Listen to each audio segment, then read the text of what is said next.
The pace car now going to hang a left-hand turn. It is for $25,000 and a grandfather clock. We're getting ready to solve it here. Corey Heim, CE Faulk on the front row. Here they come. Pace car out of harm's way behind the pit wall. Up off turn number 4.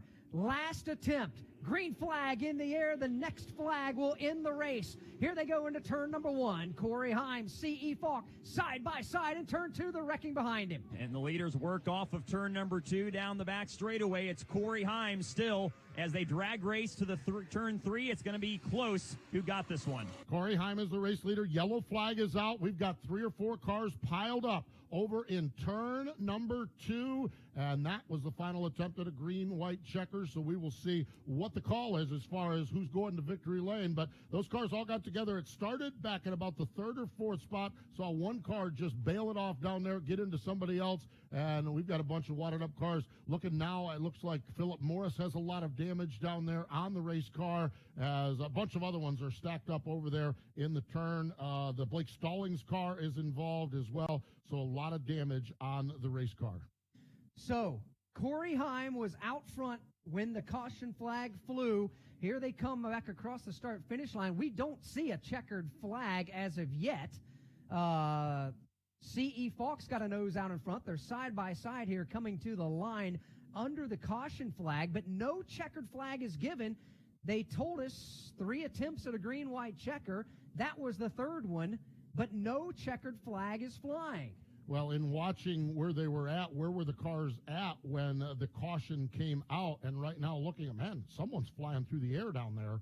One car goes way up in the air down there as they're wrecking, but still looking to see where the cars are at and how this is scored when the caution flag comes out. And the caution flag, the field, the leaders were in the middle of the backstretch when the caution light came on. But NASCAR officials are kind of reviewing all of the videotape to see who is in front here and who will be deemed the winner of tonight's race.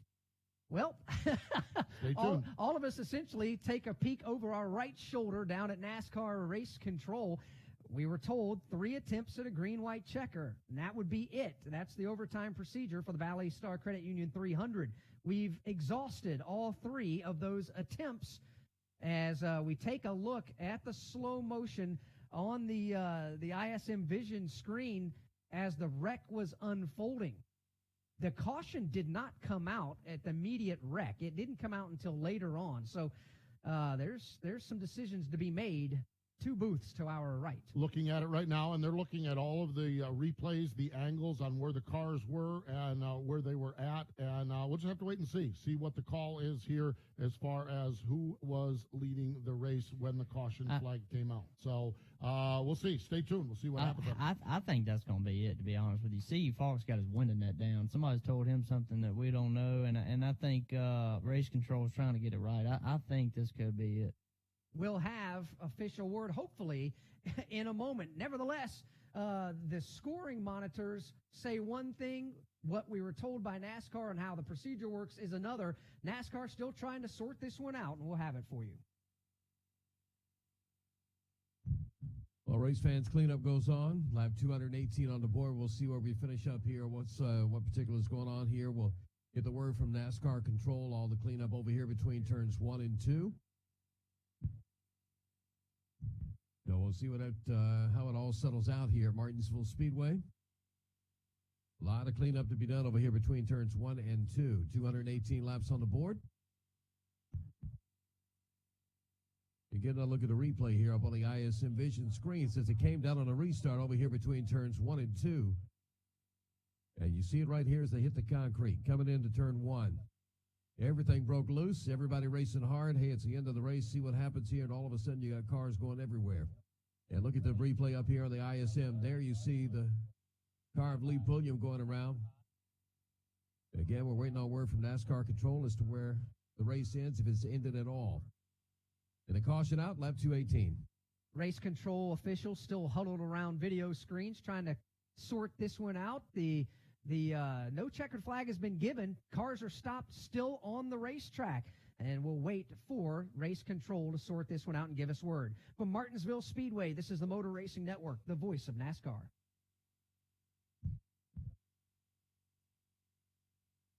So again, the cleanup continues over here, fans. You can take a look at the ISM vision screen one more time, get a look at the replay as to what happened over here between turns 1 and 2. And they brought out the yellow flag, and I guess NASCAR controls looking to see what car was out front, possibly when the yellow flag did come out. And you get the replay up here on the ISM vision screen. Cars going everywhere. A lot of cleanup continues over here between turns 1 and 2. Nice work by the crew here, getting the replays for you here up on the ISM vision screen. You see the tail end of it. And everybody over there in turn 2, and the yellow flag did come out. You see a look at the front 2 cars right here on the entrance of turn number 3. There you see the yellow flag, the yellow light out. Yellow light on. That's Corey Heim and C.E. Faulk doing battle right there.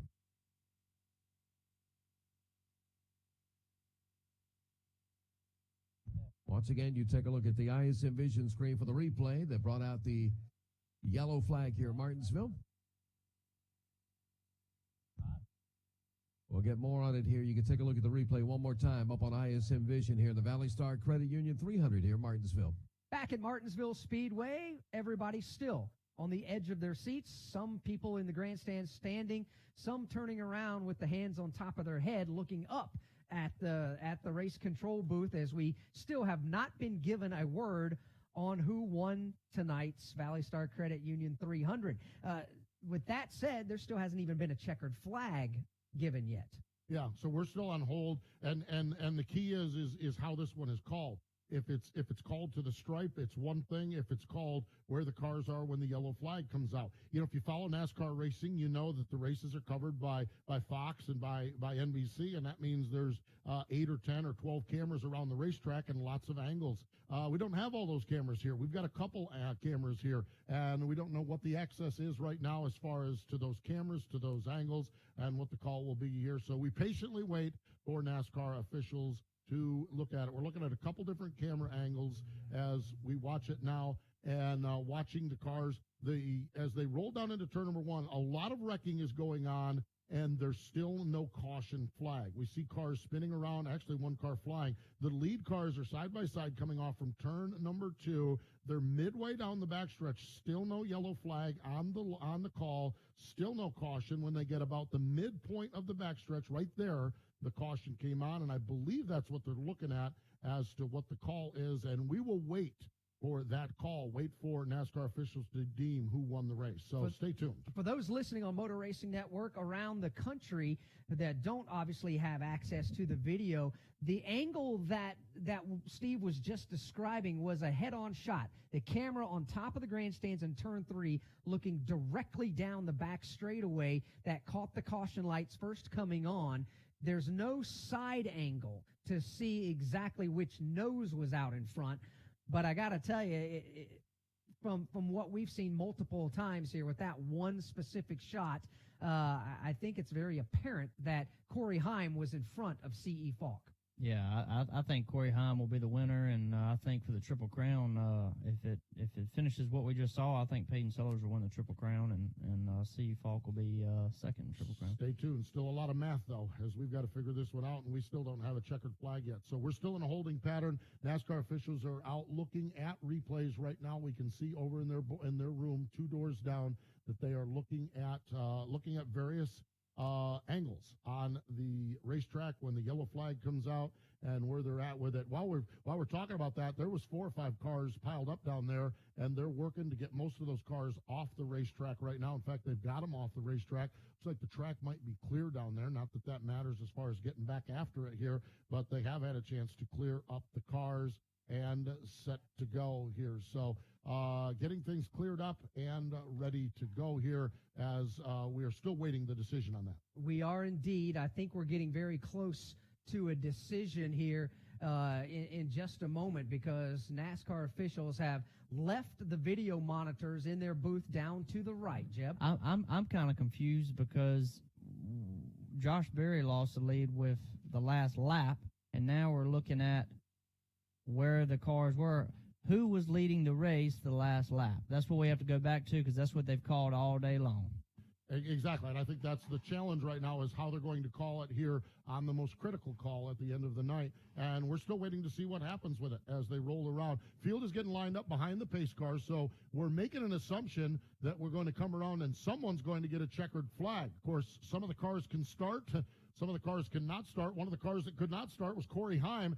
He just got a push from Peyton Sellers now to get his car fired up. So Field is lined up side by side behind the pace car, and when they come off the turn, we will assume that we are going to get a checkered flag. And now, indeed, in turn number 2, the pace car is rolling. First car to roll off is CE Faulk. Corey Heim, his car not firing again. And so it's kind of stopping and starting and stopping and starting. Pretty awkward-looking situation there as they try to get Corey Heim's car fired off. Well, it's been an awkward last 15 or so minutes because of the massive crash down in turns 1 and 2, which was behind the leaders when they were on the back straightaway. The leaders were already headed towards turn number 3 when race control down there put the caution flag out, which ended the race. Now they're stuck with the unenviable task of trying to figure out exactly who was where.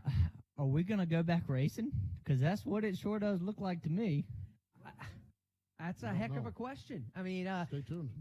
we were told 3 attempts at a green-white checker. I hope that they don't change the rules midstream. However, if I'm a race fan, I wouldn't be all that upset if I got to see another attempt at it. Well, I told you we wasn't done wrecking yet, didn't we? No, you were right about that. You're right about that, yeah. So it looks like they're still working to get the cars fired up over on the back straightaway. Pace car has the field over in turn number 3, but again, the pace car has stopped, and what this has meant the last few times that the pace car has stopped is someone else's car has stalled as well. So we shall see what happens as Corey Heim now was one of the drivers. He's on the inside, pulls up alongside of CE Faulk. The problem is every time Corey Heim has stopped his car in the past, it won't get refired. So are we just doing the same thing in turn 3 that we just did in turn number 2? And so we shall see as cars are being pushed. Literally just carnage. I don't know. Looking at it, it's about 20 cars left. We started with 42 cars on the racetrack, and there's about 20 cars left on there. And I would say a good half of those cars have wadded up fenders and crush panels and bumpers, and some of them don't even have bumpers on them anymore. So we shall see what happens, but right now we're still trying to get the cars rounded up behind the pace car and get back coming around to the racetrack and see what flag is displayed at the start-finish line. Not exactly the way we wanted the biggest late model stock race of the season to end. Such a great race up until these last 15 or so minutes where there's some decisions to be made down there. And this is a tough one for race control because one person's going to be happy and everybody else is going to be mad and have a legitimate argument. I just, we got to figure out what they're going to do right here. They got the yellow flag out, as we can see. He's got another flag in his hand. I'm not sure what that. Okay, I guess this is going to be the race. And Who's here going to win they it? come up off of turn number 4. The pace car has the lights on. The field at an absolute snail's pace.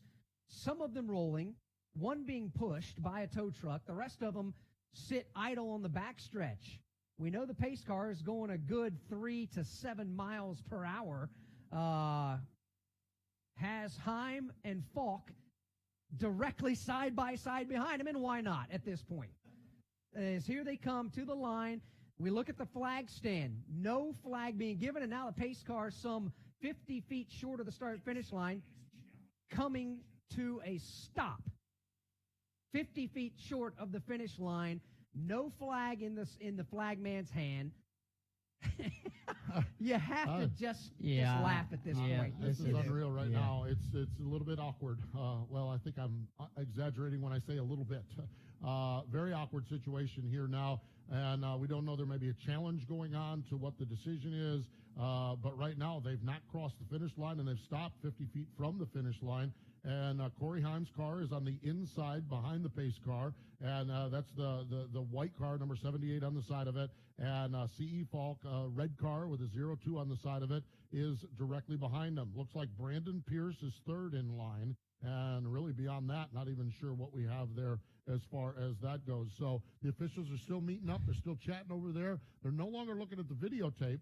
and they're just trying to get things righted up and organized and see what we have here when they cross the stripe to see if indeed we get a checkered flag and who's the driver that gets that checkered flag. If CE wins, wonder what happens with the Triple Crown. Is that extra points? Like, how is that going to I work? have no idea. That involves math. I don't think we know either, do we? At this point, I don't think we know what's going on too much. And exactly. unfortunately, I don't think there's too many people right now that knows what's Well, going on here. you at know what they Martinsville ought to do Speedway. then? Just line them all back up and let's do it again. Oh boy, there we go. Exactly. So still hanging pat, still waiting and getting cars lined up and set to go. And we're assuming they're going to roll down to the stripe to get the checkered flag. But that may be not the case. Yes, the checkered flag is in the air. C.E. Faulk will win the Valley Star Credit Union 300. So C.E. Faulk III will take the checkered flag, and now the second place car, which is Corey Heim, cannot start. The engine sits dead in the water where we just stopped them. He can't take the checkered flag just yet.